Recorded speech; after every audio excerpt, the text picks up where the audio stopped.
আমি এখন কলেজে পড়ছি। আজকে আমি আর আমার মামির সম্পর্ক নিয়ে বলবো। তাহলে শুরু করা যাক।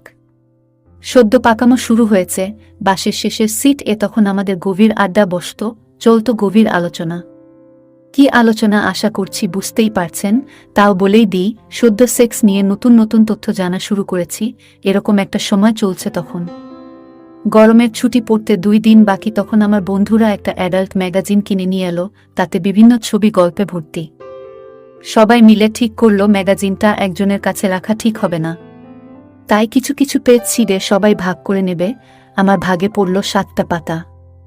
তার মধ্যে আবার 5টা পাতা জুড়ে গল্প, আর 2 পাতায় ছবি। আমি বেশ হতাশ, কেন আমাকে ছবি দেওয়া হবে না বেশি। যাই হোক, ওটাই নিতে হলো আমাকে। তারপর ছুটি পড়ল। আমি মামা বাড়ি যাব ঠিক করলাম। একাই যাব, কারণ বাড়িতে কাজ চলছে, তাই বাড়িতে থাকতে হবে সবাইকে। আমি ব্যাগ গুছিয়ে চললাম মামা বাড়ি। এবার তার আগে মামা বাড়ির সম্পর্কে কিছু তথ্য দিয়ে রাখি। মামা বাড়িটি আমার একদম নিতান্তই গ্রামে, তবে গ্রামের অবস্থা ভালো, কারণ সবার জমি জমা অনেক। আমার মামাদেরও অনেক জমি, প্রায় 60 বিঘার মতো, তাই অভাব অন্টন কিছু নেই। বাড়িটা বেশ বড়, একই প্রাচীরের মধ্যে 2টি বাড়ি, একটা আগের মাটির বাড়ি আর একটা পাকা বাড়ি, গোয়াল আছে আলাদা করে। মামা বাড়িতে মামা, মামি আর মামাতো দিদি আছে। দিদি কলেজে পড়ে, তাই শহরে থাকে, তাই মামা মামির সংসার। যাই হোক, আমি মামা বাড়ি এলাম, 1-2 দিন ভালোই চলল। এবার একদিন আমি জামা কাপড় বের করতে গিয়ে দেখি ব্যাগের ছোট চেনটায় সেই বইয়ের পাতাগুলো। কিছুটা ভয় পেয়ে গিয়ে ভাবলাম, ভাগ্যিস মা ব্যাগ গোছায়নি, নয়তো মার একটাও মাটিতে পড়ত না। যাই হোক, এখানে ভয়ের কিছু নেই। আর বলে রাখি, তখন আমার স্মার্টফোনও ছিল না, আর গ্রাম কেবিল ছিল না, শুধু সেই ফ্রি ডিশ চ্যানেল চলত। তাই টিভি দেখার কোনো ইচ্ছে আমার ছিল না। ভাবলাম দেখি অ্যাডাল্ট ম্যাগাজিনে আবার কেমন গল্প দেয়। টোটাল 3টে গল্প ছিল, সবগুলোই পরকীয়ার। প্রথমবার পরকীয়ার ধারণা এলো। আমার কাছে তো সব নতুন নতুন লাগলো, তার চেয়েও বেশি নতুন লাগলো গল্পে দেওয়া মহিলাদের দেহের বর্ণনা। ওই বর্ণনাগুলো আমার মাথায় চেপে গেল। বসে বসে ভাবছি, আর ঠিক তখনই দেখি মামি আসছে ভেজা কাপড়ে স্নান করে। এখানে সবাই নদীতে স্নান করে, তাই মামিও নদী থেকে ভেজা কাপড়েই এসেছে। এসে আগে বালতি থেকে ভেজা কাপড়গুলো মেলা শুরু করল।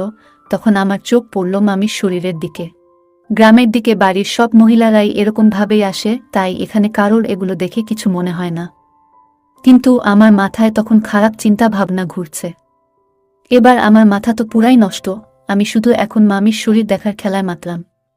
এরকম করে আরও 2 দিন কাটল। একদিন বিকেলে হঠাৎ কাল বৈশাখী হবে বলে ঝড় উঠল।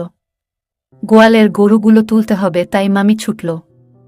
এদিকে চারদিকে অন্ধকার, সেই সময় কারেন্টটাও গেল চলে। মামি আমাকে বলল একটা টর্চ নিয়ে গোয়ালও আসতে গরুগুলো বাঁধবে, আমিও তাই করলাম।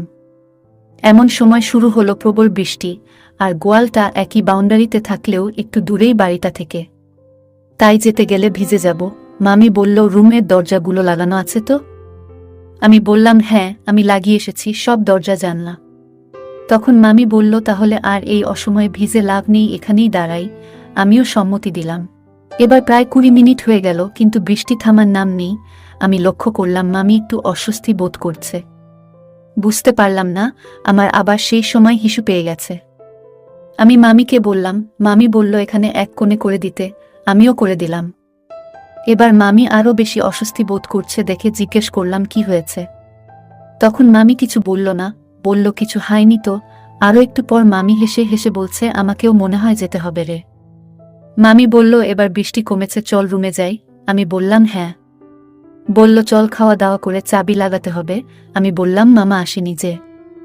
মামি বলল, আজকে আসবে না, সে শহরে গেছে চাষের জিনিস কিনতে। আমরা খাওয়া দাওয়া করে শুতে যাব। আমি মামিকে বললাম, মামি আজ তোমার সাথে শুই। মামি বলল, কেন রে? আমি বললাম, বিদ্যুৎ চমকায় ভয় লাগে। মামি বলল, আচ্ছা চল। তারপর আমি মামিকে রাজি করিয়ে নিলাম।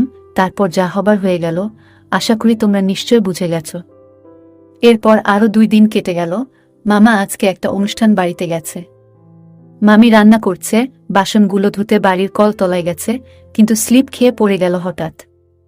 আমি গিয়ে আবার তুলে আনলাম, দিয়ে মামি বলল, কোমরে আর হাঁটুতে খুব ব্যথা।